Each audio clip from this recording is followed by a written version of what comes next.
আসসালামু আলাইকুম আপু ভাইয়ারা, সবাই কেমন আছেন?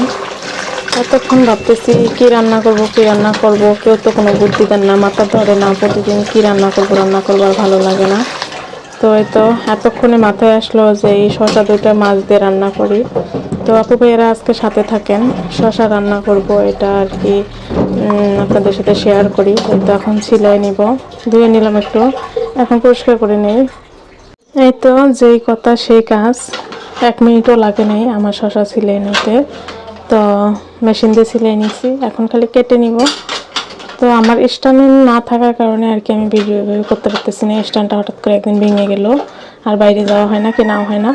তো এই তো ধুয়ে পরিষ্কার করে নিচ্ছি, এখন খালি কেটে নিব চাক করে রান্নার স্টাইলে। তো আপু ভাইয়েরা সাথে থাকেন।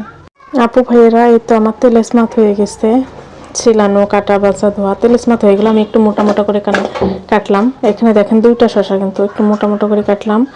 এটা যেহেতু বড় মাছ দিয়ে রান্না করব, সরপুঁটি মাছ দিয়ে রান্না করব। তো এটা এই যে পরিষ্কার করে নিলাম, এটা এখন ভাত দিয়ে নিব।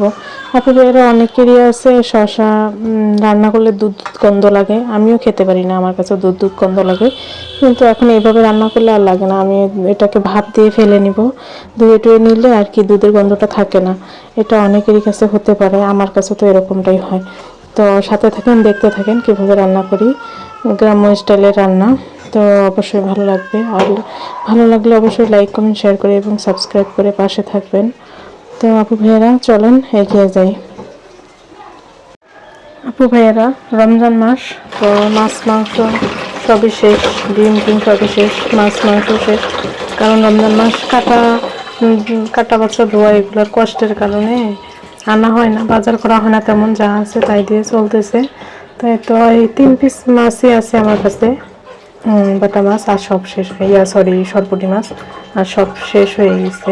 খানা দানা রুই মাছ শেষ, ছোটো মাছ টাছ সব শেষ। আর হয়েছে মশলাপাতিও এটা বাটা শেষ হয়ে গেছে। এগুলো আমি ডিপ ফ্রিজ থেকে কালকে নর্মালে রেখে দিছি, এই যে নরম হয়ে গেছে। এগুলো আজকে আর কি ঢেলে নিব। রসুন বাটা আদা বাটা এগুলো সব বের করে রাখছিলাম কালকে, আজকে তো একটু এখন ঢেলে নিব সব। তো সাথে থাকেন, গুলো বের করে নিলাম। এখন দেখেন একসাথে সব হয়ে গেছে। কোনটা আদা রসুন দেখেন কি অবস্থা, এটা হচ্ছে আদা আর এগুলো হচ্ছে রসুন। বাটি সব খালি করে ফেললাম, এগুলো ধুয়ে নিব, ধুয়ে পরিষ্কার করে রেখে দেব। এই তো আপু ভাইয়েরা আমার কাছে গরম পানি ছিল, আমি গরম পানি দিয়ে দিচ্ছি এখানে, গরম পানি দিয়ে ভাপে বসায় দিচ্ছি। এই তো গরম পানি করে রাখছিলাম, তো গরম পানি দিয়ে ভাপে বসায় দিচ্ছি, ভাতটা হতে থাকুক। এই তো মাছগুলোকে ভালো করে ভেজে নিতেছি, পাশ ভাজা হয়ে গেছে। তো এখন এই কারণে একটু লম্বা করে করে দাঁড় করাই দিচ্ছি। এই তো ভালো করে ভেজে নিই, যেহেতু তরকারিতে দিব তাই মাছ ভাজা হয়ে গেছে। আর এই যে এতটুকু ডাল ছিল, এই ডালটা ভর্তা করে নেব। এখানে সব কিছু দিয়ে দিই। এই তো আমি এখানে ডালটাকে সিদ্ধ দিয়ে দিচ্ছি। আপু ভাইয়েরা এই তো একবারে কষি, একবারে ছোট্ট কাঁচাটা টমেটোটা, এটা বাবু ছাদে যাওয়ার পরে ছিঁড়ে ফেলছে। এটা আর কি আমি করব, সালাদ করব। তো এটা কেটে নিলাম।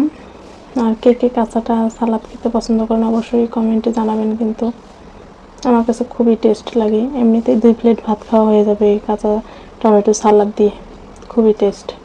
আপু ভাইয়েরা ডালটা এভাবে সিদ্ধ করে ভর্তা বানাবেন, রসুন সব কিছু, পেঁয়াজ মরিচ টরিচ সব কিছু দিয়ে ভর্তা বানাবেন, দেখবেন অনেকটা টেস্ট। শুকনো শুকনো করে সিদ্ধ করে নিয়ে শুকনো শুকনো করে এখানে ভেজে ভেজে ভর্তা বানাবেন, খুবই মজা। এটা মসুর ডালটা, তো আমি এটা করে নেব। আর বাকিটা মাছ ভেজে রাখছি, আর হয়েছে সালাদ তো করে নিলাম, শসা ভাপ দিয়ে রাখছি। তো এগুলো আজকে রান্না। তো দেখেন কি পরিমাণ সিদ্ধ হয়ে গেছে, আর খাবার সময় শুধু একটু মেখে নেব, মেখে নিলে দেখেন কি পরিমাণ লোভনীয়টা লাগতেছে, অনেকটা সিদ্ধ হয়ে গেছে। সব কিছু কিন্তু আমি এখানে দিয়ে দিচ্ছি, তো দেখে নেন। এভাবে ভর্তা করলে অনেকটা টেস্ট লাগে। এখানে তেল সব দিয়ে দিচ্ছি, যাবতীয় প্রয়োজনীয় জিনিস, রসুন পেঁয়াজ মরিচ, ধনিয়া পাতা নাই তাই ধনিয়া পাতা দিতে পারলাম না। তো আপনারাও ট্রাই করবেন এভাবে। আপু ভাইয়ারা, এই তো শশা তরকারি রান্না দেখাইতে ভুলেই গেছি। আর এই তো গুঁড়া মরিচ দেওয়ার কারণে লাল লাল হয়ে গেছে। আর কাঁচামরিচ দিয়েছিলাম, ওগুলো তুলে ফেলে দিছি তখনই কষানোর ভিতরেই। তো যেহেতু দেখি ঝাল হবে অনেক, তো এই তো মাছ দিয়ে দিলাম। তরকারি বেশিক্ষণ নাই, পরে বাগার দিব আজকে। মাছও দিয়ে দিলাম, আর একটু হবার পরেই বাগার দিয়ে দিব।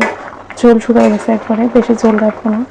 রমজান মাস যেহেতু এত তরকারি খাইতে মন চায় না, তো শুকনো করে করবো। এই তো আপু ভাইয়ারা, আমি শশা তরকারিটা বাগার দিয়ে নিলাম। আজকে প্রথমে বাগার দিয়ে নিই, দেখেন মাশাআল্লাহ এখন কতটা লোভনীয় হয়েছে। বাগার দিয়ে নিচ্ছি, এখন নামাই নিব। আমার তরকারি হয়ে গেছে একবারে। তো আমার আজকের রেসিপি কাঁচা টমেটো সালাদ, মসুর ডালের ভর্তা, আর হয়েছে শসা, পুরো সরপুঁটি মাছ দিয়ে শসা রান্না করে নিলাম। এত গ্রাম্য স্টাইলে আজকে আমার এইটুকুই ছেড়ে দিতে হবে।